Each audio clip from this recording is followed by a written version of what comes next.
அனைவருக்கும் வணக்கம். இன்று டிசம்பர் 11ஆம் தேதி என்ன பங்கு சந்தையில் தகவல் சொல்லியிருக்காங்கிறத பார்த்தலாம். வழக்கமாக டிஸ்க்ளைமர் தான். நம்ம சேனல் முழுக்க இன்ஃபர்மேஷன் ஷேரிங் சேனல். தமிழில் சொன்னோம்னா ஒரு தகவல் பரிமாற்ற சேனல். ஸோ நம்ம எல்லாம் சொல்கிறது எல்லாமே தகவல் மட்டும்தான். அதுவும் இன்றைய தகவல். நோட் பண்ண வேண்டிய விஷயம் எல்லாமே இன்றைய தகவல். ஸோ இதில் தவறுகள் இருக்க வாய்ப்பு இருக்குது. நீங்கள் கண்டிப்பாக கிராஸ் வெரிஃபை பண்ணுங்கள். உங்கள் செபி ஸ்டாட்டிஸ்ட்டை தகவலை கன்ஃபார்ம் பண்ணுங்கள்.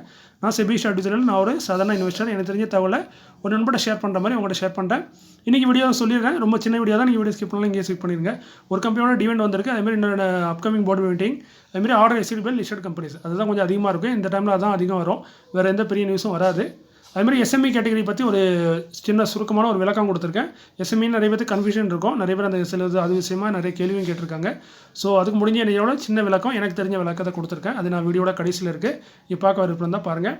ஃபஸ்ட்டு நம்ம பார்க்குறது பார்த்தீங்கன்னா ஸ்டீல் சிட்டி செக்யூரிட்டிஸ் லிமிடெட் 116 ரூபா கரண்ட் பேஸு. ₹1 டிவிடெண்ட் அறிவிச்சிருக்காங்க. டிவிடெண்ட் பார்த்தீங்கன்னா கிட்டத்தட்ட 1% கிட்ட வருதுன்னு வச்சுக்கோங்களேன். வருஷத்துக்கு இவங்க 3லேருந்து 4 டிவிடெண்ட் தருவாங்க. ஸோ ஓரளவுக்கு நல்லா டிவிடெண்ட் கொடுக்கக்கூடிய ஒரு கம்பெனி தான் இந்த ஸ்டீல் சிட்டி செக்யூரிட்டிஸ் லிமிடெட். 3லேருந்து 4% வரும் டிவிடெண்ட். இதற்கான ரெக்கார்டு பார்த்தீங்கன்னா 21 டிசம்பர். செக்டர் வந்து ஸ்டாக் புக்கிங்கில் இருக்காங்க. அடுத்து பார்த்தீங்கன்னா order received by listed companies. BML limited 4465 ரூபா கரண்ட் பேஸு. இவங்களுக்கு 136 கோடிக்கான ஆர்டர் கொடுத்துருக்கு. ஆர்டர் கொடுத்தது மினிஸ்ட்ரி ஆஃப் டிஃபென்ஸு. ஆர்டர் என்னென்னு பார்த்தீங்கன்னா இந்த படத்தில் பார்க்குற இந்த வெஹிக்கிள் தான் சப்ளை பண்ணக்கூடிய ஒரு ஆர்டர்னு நினைக்கிறேன். Contract. AB Cotspin limited, Cotspin India limited 435 ரூபா. எஸ்எம்இ கேட்டகரி ஸ்டாக்கு 5,35,00,000க்கான ஆர்டர் கிடச்சிருக்கு. ஆர்டர் கொடுத்தது யாருங்கிறத கம்பெனி மென்ஷன் பண்ணல. நண்பர் சொன்னார் இந்த எஸ்எம்இ கேட்டகரி பற்றி நீங்கள் அவாய்ட் பண்ணலாங்கிறது. நான் அதுக்கு என்னங்கிறத நான் வீடியோட கடைசியில் சொல்கிறேன். எஸ்எம்இ கேட்டகரி டீட்டெயில் சொல்லும் போது அதையும் சேர்த்து சொல்லிடுறேன்.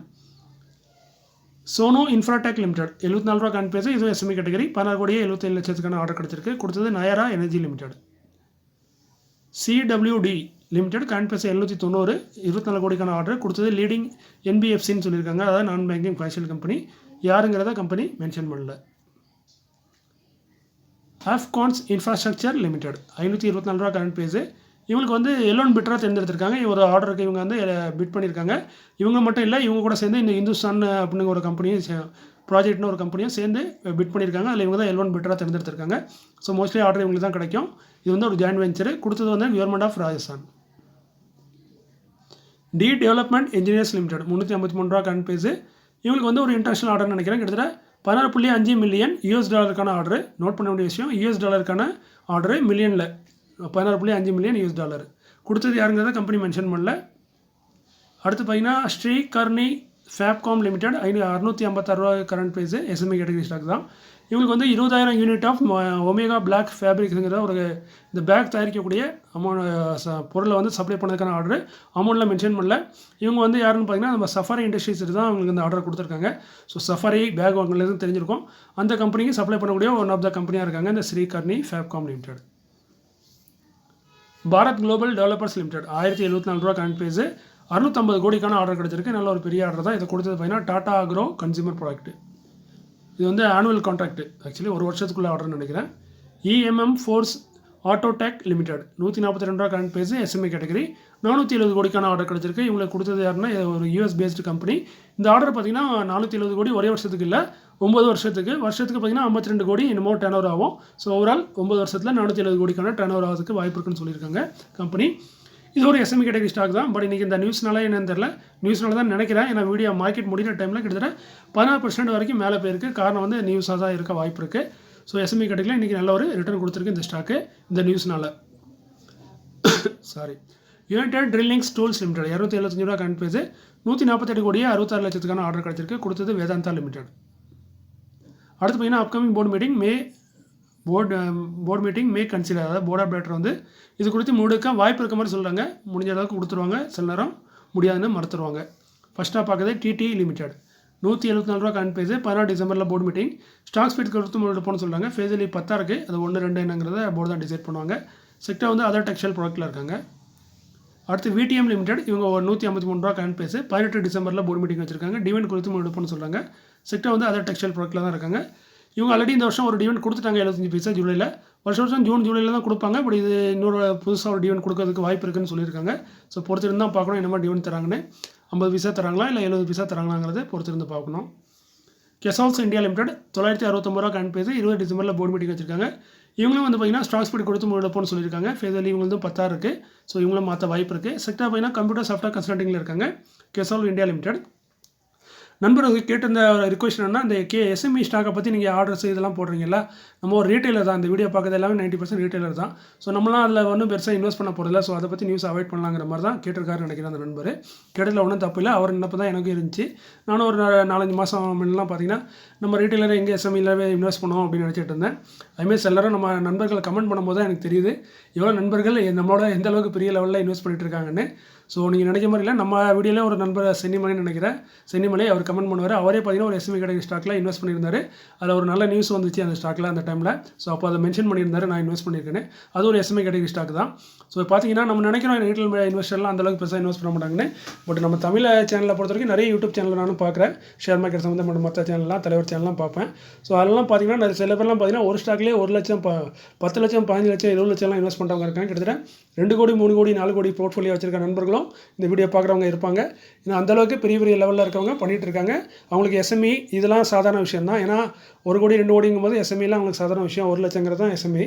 1 லட்சம் 1.5 லட்சம் இருந்தால் எஸ்எம்இல நம்ம வாங்கலாம். ஸோ அதனால் என்னென்னு பார்த்தீங்கன்னா நிறைய நண்பர்கள் கேட்கவும் செய்கிறாங்க, எஸ்எம்இ நான் ஐபிஓ அப்ளை பண்ணலாமான்னு, அப்ளை பண்ணால் கிடைக்குமான்னு. கண்டிப்பாக கிடைக்கும், இல்லை ஒன்றுமே இல்லை, நார்மலாக தான் இருக்குது. ஆனால் என்னென்னா நார்மல் ஐபிஓ உங்களுக்கு எப்படி கிடைக்குமோ அந்த ப்ரொசீஜர் தான். அதில் நிறைய டிமாண்ட் இருந்தால் கிடைக்க வாய்ப்பு குறைவாக இருக்கும். டிமாண்ட் குறைவாக இல்லைன்னா உங்களுக்கு ஈஸியாக கிடைச்சிரும். ஸோ சில ஐபிஓ வந்து டிமாண்டாக இருக்கும், அந்த ஐபிஓ நம்மளுக்கு கிடைக்கிது, அது வந்து லக் பேஸில் தான். அதை நம்ம அந்த குழுக்கள் முறையில் தான் கிடைக்கும். ஸோ அதில் அவங்க லக்கி ட்ரா மாதிரி தான் உங்களுக்கு கிடைக்கும். அது கிடைச்சா கிடைக்கலாம். பட் அப்ளை பண்ணதுக்கு உங்களுக்கு பெரிய அமௌண்ட் இருக்கணும், மினிமம் 1 lakh மேலே இருக்கணும். ஸோ இந்த எஸ்எம்இ பற்றி தான் ஒரு சின்ன விளக்கம் இப்போ தரப்போகிறேன். எஸ்எம்இனா என்னென்னா ஒன்று பார்த்தீங்கன்னா ஸ்மால் அண்ட் மீடியம் என்டர்பிரைசஸ்.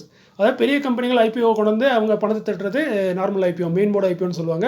சின்ன சின்ன கம்பெனிகள் ஸ்மால் அண்ட் மீடியம் என்டர்பிரைஸ்ன்னு சொல்லுவாங்க. அந்த மாதிரி சின்ன கம்பெனிகள் சின்னதாக அவங்க அமௌண்ட்டை தட்டுறதுக்கு வந்து எஸ்எம்இ ஐபிஓ மூலமாக பணத்தை தட்டுவாங்க. இவங்களுக்கு வந்து நிறைய ரெஸ்ட்ரிக்ஷன் கிடையாது. இவங்களுக்கு வந்து கொஞ்சம் ஈஸியாக இருக்கும். மெயின் ஐபிஓங்கிறது கொஞ்சம் டஃப்பாக இருக்கும். ஏன்னா அது வந்து செபி கண்ட்ரோலில் இருக்குது. இப்போ நீங்கள் இதில் பார்க்கலாம், இல்லைன்னா அதான் மென்ஷன் பண்ணியிருக்கேன்.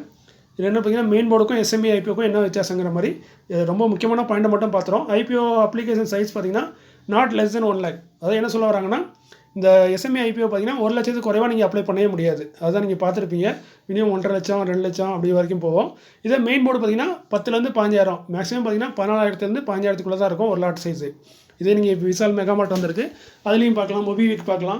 இவங்களாம் பார்த்தீங்கன்னா 14,000 15,000க்குள்ளே தான் இருக்கும் இந்த ஒரு லாட்டோட சைஸு. அவங்க அது மாதிரி தான் அந்த லாட் சைஸாக மாற்றி அமைப்பாங்க.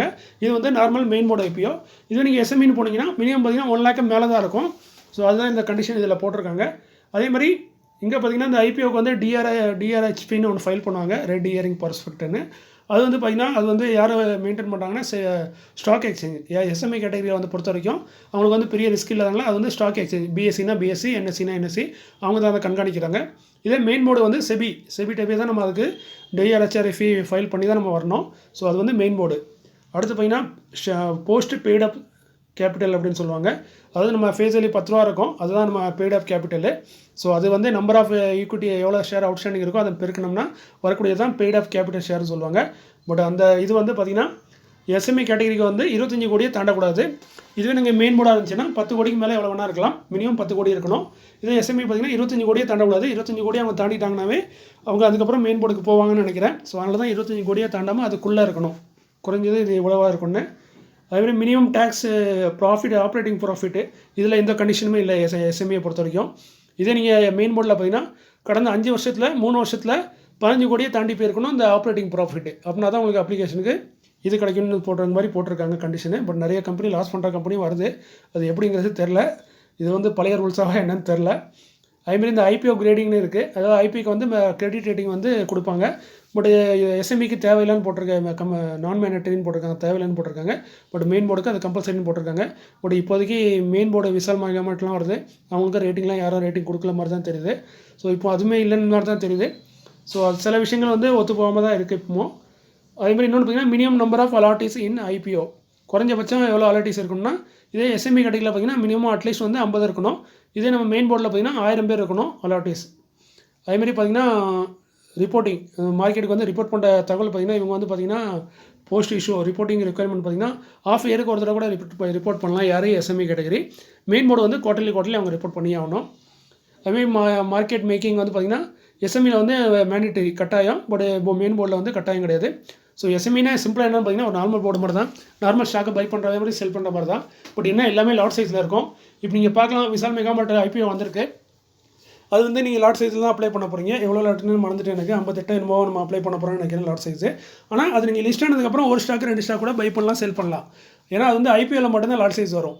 பட் இந்த மெயின் போர்டு இந்த எஸ்எம்இ கேட்டகரி வரல ஐபிஓலாம் பார்த்தீங்கன்னா அவங்க ஐபிஓக்கு என்ன லாட் கொடுக்குறாங்களோ அதே லாட்டில் தான் ட்ரேட் ஆகிட்டே இருக்கும். 800 குவான்டிட்டினா 800 குவான்டிட்டி, அதுக்கப்புறம் லிஸ்ட் ஆனதுக்கப்புறம் 800 குவான்டிட்டியில் தான் ட்ரேட் ஆகும். நீங்கள் குறைஞ்சது 800 குவான்டிட்டி பை பண்ணணும், குறைஞ்சது 800 குவான்டிட்டி செல் பண்ணணும். அது குறைஞ்சி பை செல் பண்ண முடியாது. இது வந்து ரொம்ப ரிஸ்க்கானது, ரீட்டைலர் பெரும்பாலும் போக மாட்டாங்க. அதுக்கு காரணம் என்னென்னா ஒன்று தான், பெரிய இன்வெஸ்ட்மெண்ட்டு.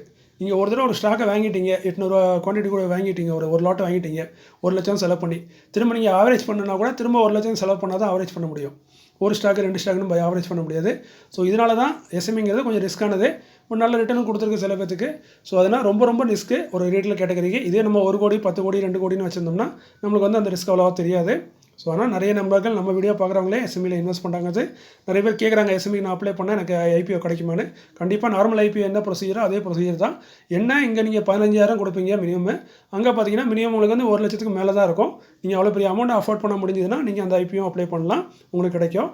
அதேமாதிரி அது லிக்விடிட்டி கொஞ்சம் கம்மியாக இருக்கும். என்ன லிக்விடிட்டி கம்மியாக இருக்கும்னா, நார்மல் ஐபிஓ பார்த்திங்கன்னா நம்ம வந்து ஷேர் வந்து 10 ரூபா 15 ரூபா 20 ரூபாய்க்குலாம் வாங்கி விற்றுட்ருப்போம். அது இப்போ 100 ரூபா 200 ரூபாய்க்கு. ஸோ அதனால் நிறைய நண்பர்கள் வருவாங்க, ஏன்னா ரீட்லர்ஸ் தான் நிறைய பேர் இருக்காங்க. ஸோ எல்லாருமே வாங்கி விற்றுட்ருப்பாங்க. இதே நீங்கள் லாட் சைஸில் போகும்போது எஸ்எம்இயில் போகும்போது விற்கிறவங்களும் வாங்குறவங்களும் ரொம்ப கம்மியாக இருப்பாங்க, குறைவான நம்பிக்கையில் இருப்பாங்க. ஏன்னா பெரிய பணக்காரங்க தான் அதை பண்ண முடியும். ஓரளவுக்கு நல்ல ஃப்ரீயாக ஃபண்டு இருக்கவங்க தான் அதை பண்ண முடியும்.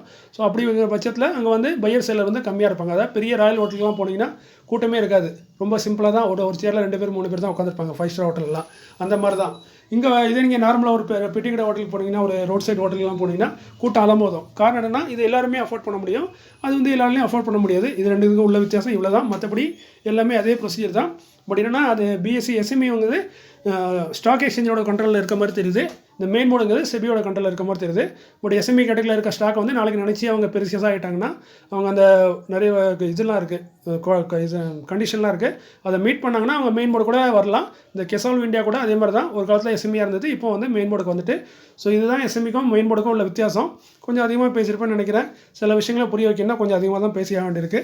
ஸோ நல்லா மன்னிச்சிருங்க. ஸோ மீண்டும் ஒரு நல்ல காலையில் உங்களை சந்திக்கிறேன். இப்படிக்கு உங்களில் ஒருவன். நன்றி, வணக்கம்.